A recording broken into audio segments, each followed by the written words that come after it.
It's your job to go with the flow inside of the universe and to celebrate it inside the world that exists.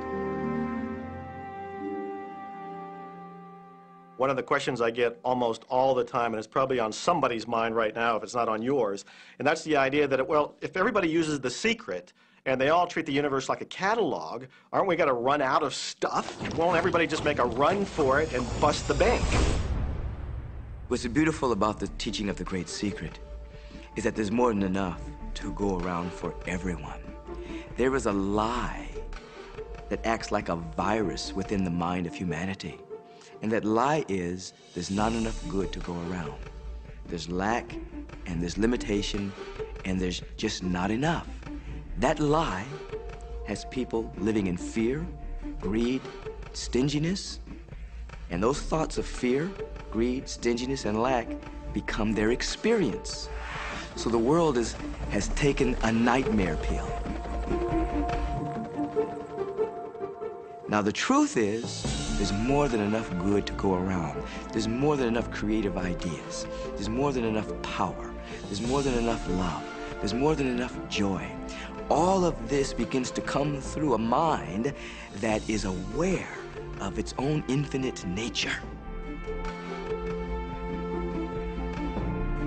Every great teacher who's ever walked the planet has told us that life was meant to be abundant. And so, just when we think that resources are dwindling, we find new resources to achieve the same things. And so, even though we say we have lack, it's because we don't open up our vision and see all of what's around us. You know, when everybody starts to live from their heart and go for what they want, they don't go for the same things. That's the beauty of this. We don't all want BMWs. We don't all want the same person. We don't all want the same experiences. We don't all want the same clothing. We don't all want fill in the blank. There's enough for everyone. If you believe it, if you can see it, if you act from it, it will show up for you. That's the truth. Everything that you want, all the bliss, all the joy, all the love, all of the abundance, all of the prosperity, it's there, ready and waiting for you to grab a hold of it. Now, you got to get hungry for it. You have to want it. You got to be intentional. And when you become intentional and on fire for what you want, the universe will deliver you every single thing that you've been wanting. Recognize the beautiful and wonderful things around you and bless and praise them. And on the other side, the things that aren't currently working the way you want them to work, don't spend your energy faulting or complaining. Embrace everything that you want so you can get more of it.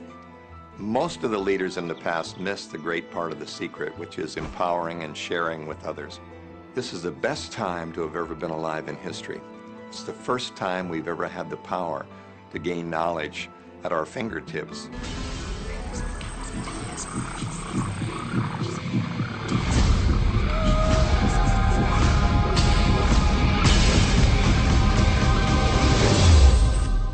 When we look around us, even at our own bodies, what we see is the tip of the iceberg. Think of this for a moment. Take your hand and look at it. Now, your hand looks solid, but it's really not. If you put it under a proper microscope, you'd see a massive energy vibrating. Everything is made up of the exact same thing, whether it's your hand, whether it's the ocean, or whether it's a star. Everything is energy. And let me help you understand that just a little bit. There's the universe, of course, and our galaxy, and our planet, and then individuals, and then inside of this body are organ systems, and then there's cells, and then there's molecules, and then there's atoms, and then there is energy. So there are a lot of levels to talk about something on, but everything in the universe is energy. I don't care what city you're living in, you've got enough power in your body, potential power, to illuminate the whole city for nearly a week. Most people define themselves by this finite body, but you're not a finite body. I mean, even under a microscope, you're an energy field. Well, what we know about energy is this. You go to a quantum physicist and you say, what creates the world? And he or she will say, Energy. Well, describe energy. Okay, it can never be created or destroyed. It's always was, always has been. Everything that ever existed always exists. It's moving into form, through form, and out of form. Okay, great. You go to a theologian and you ask the question, what created the universe? And he or she will say, God. Okay, describe God. Always was and always has been, never can be created or destroyed, all that ever was, always will be, always moving into form, through form, and out of form. You see, it's the same description, just different terminology. And so if you think you're this meat suit running around, think again. You're a spiritual being. You're an energy field operating in a larger energy field. We're all connected. We just don't see it. There isn't an out there and an in here. We often get distracted with this thing called our body and our physical being. That just holds your spirit. And your spirit is so big, it fills a room. You are eternal life. You're source energy. You are God manifested in human form, made to perfection. Scripturally, we could say that we are the image and the likeness of God. We could say we are another way that the universe is becoming conscious of itself. We could say that we are the infinite field of unfolding possibility. All of that would be true. Every great tradition has told you that you were created in the image and the likeness of the creative source. That means that you have God potential and power to create your world, and you are. You are. And maybe you've created things to this point that are wonderful and worthy of you, and maybe you haven't. The question I'd ask you to consider is, do the results you have in your life, are they what you really want? And are they worthy of you? If they're not worthy of you, then when would now be the right time to change those? Because you have the power to do that.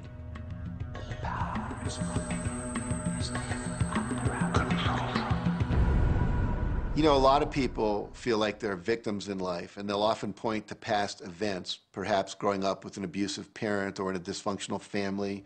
And I would add as a parenthesis here that most psychologists believe that about 85% of families are dysfunctional. So it's like all of a sudden you're not so unique. My parents were alcoholics, my dad abused me, my mother divorced him when I was 6. From the age of 13 to 18, I was involved in street gangs. I had a severe motorcycle accident. I was homeless at one point in Dallas. I lived in poverty for 15 years in Houston. When I was a child, I had learning difficulties, and I was considered learning disabled, and I was told I would never read, write, or communicate, never amount to anything, not go very far in life. I mean, that's almost everybody's story in some form or not. So that's just called so what. The real what is, what are you going to do now? What do you choose now? Because you can either keep focusing on that or you can focus on what you want. And when people start focusing on what they want, what they don't want falls away. And that part expands and the other part disappears. You are the designer of your destiny. You are the author. You write the story. The pen is in your hand. And the outcome is whatever you choose.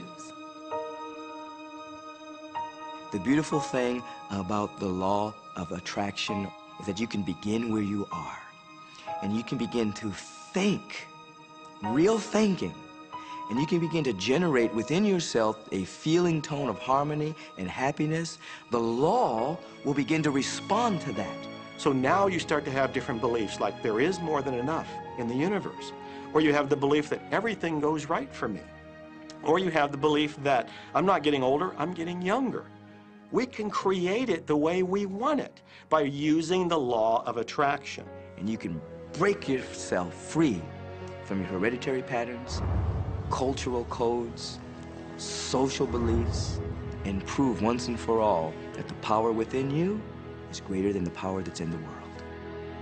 Some of you may be thinking, well, that's very nice, but I can't do that, or she won't let me do that, or he'll never let me do that, or I haven't got enough money to do that, or I'm not strong enough to do that, or I'm not rich enough to do that, I'm not.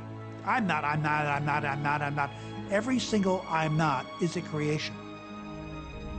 With you can, you can't, you are right tight. Are there any limits to this? Absolutely not. We are unlimited beings. We have no ceiling, The capabilities and the talents and the gifts and the power that is within every single individual on this planet is unlimited.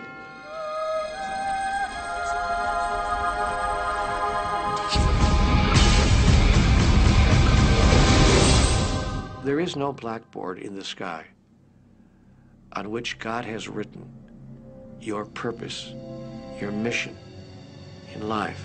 There's no blackboard in the sky that says, Neil Donald Walsh, a handsome guy who lived in the first part of the 21st century, who, colon, then there's a blank, you know, and all I have to do to really understand what I'm doing here, why I'm here, is to find that blackboard and find out what God really has in mind for me. But the blackboard doesn't exist. So your purpose is what you say it is. Your mission is the mission you give yourself. Your life will be what you create it as, and no one will stand in judgment of it now or ever. It took a lot of years for me to get this, because I grew up very much with this idea that, you know, there was something I was supposed to do, and if I wasn't doing it, I was like, God wouldn't be happy with me, you know? When I really got that my primary aim was to feel and experience joy, then I began to do only those things which brought me joy.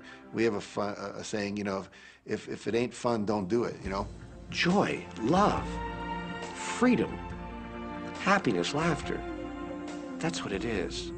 And if you've just experienced joy sitting there and meditating for an hour, by golly, do that. If you experience joy eating a salami sandwich, then do that. When I pet my cat, I'm in a state of joy. When I walk in nature, I'm in a state of joy. So I want to constantly put myself in that state. And when I do that, then all I have to do is have the intention of what I want, and what I want